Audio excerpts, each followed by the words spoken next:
Hello gamers, I am Mike TheZorch, and this is Gamers Bay Weekly, and I'm going to be covering a news story today that has been making the rounds. The ESA has canceled E3 2022, as well as the digital event. The digital event is no big surprise to me because last year, none of the big players in the gaming industry really participated last year either. They did all their own thing. And also, I think that the ESA trying to keep E3 as a media-only event. Excuse me, need some water. As a media-only event has actually hurt E3. They should have transitioned quite a while ago to a fully public event for the gaming industry. They didn't need to keep it a media-only event because really they didn't have to. E3 came out when it originally started. It needed to reach people via the media. But things have changed.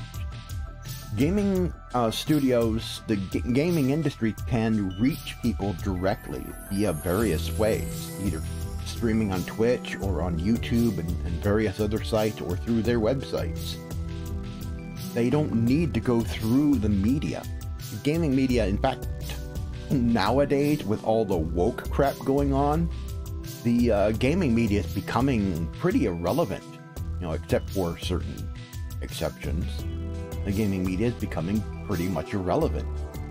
You can just go on YouTube and follow your favorite influencer, and they will be talking about the latest games. They will be showing the trailers, giving their reactions to the trailers and everything. These studios can go through those people, the people with millions of subs on YouTube and Twitch, and get their games promoted almost practically for free, almost for free. Some of them do get paid for it, but they don't have to go through E3 anymore to do it. They don't need to go through the traditional media cycle to reach gamers.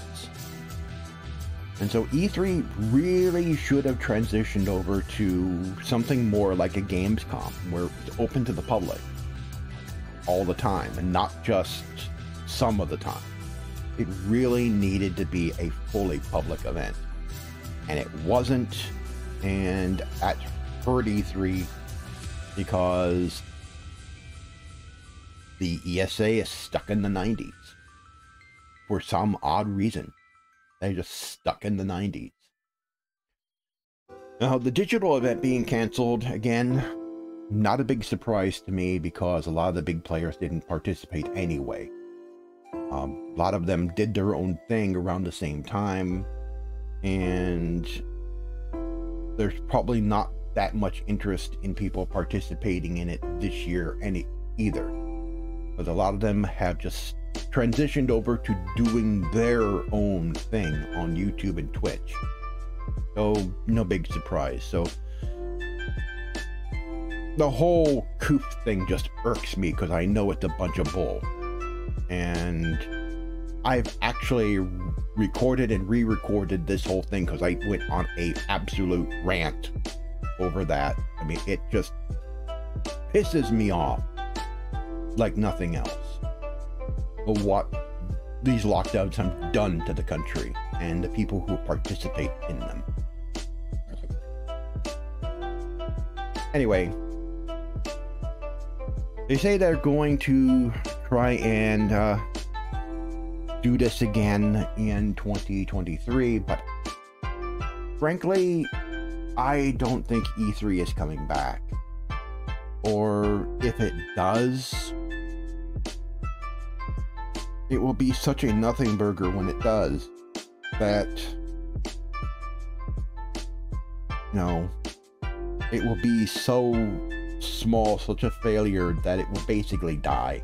Like, they say they want to try and revitalize E3, and I tell you one thing, if they try and keep it as a media-only event, and maybe have it open some of the time, it's gonna fail.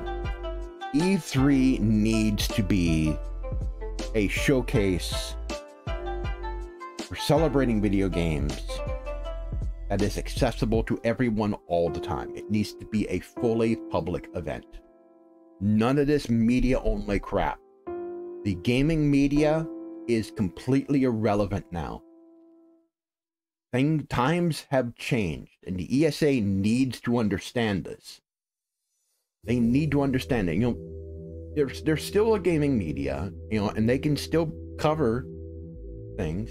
They can still cover the games, but making this event specifically for them is no longer necessary. No longer necessary.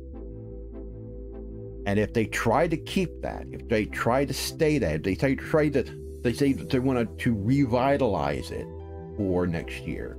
But if they try to keep the same formula of, oh, we're going to make it accessible to the public only for so long, and then the rest of it's going to be all only media, it's going to die. It needs to be public only. You know, it needs to be public only. I know there are some behind the scenes presentations for the press. You can still do that and still have the public there. You can still do that and still have the public there. Anyway, I don't really think EA has... EA. I really don't think that E3 has a future. There was a song that was played on MTV the very first day it started showing music videos. It was "Video Killed the Radio Star." Well, the internet killed E3. Anyway, I've been Mike TheZorch. This has been Gamers Bay Weekly. If you like this video, consider clicking subscribe, click that bell icon for notifications of future videos, and don't forget to visit the Gamers Bay community on MeWe. MeWe is a social media platform that does not sell data or run ads. They are focused on your privacy. Until next time, I will see you in the next news story.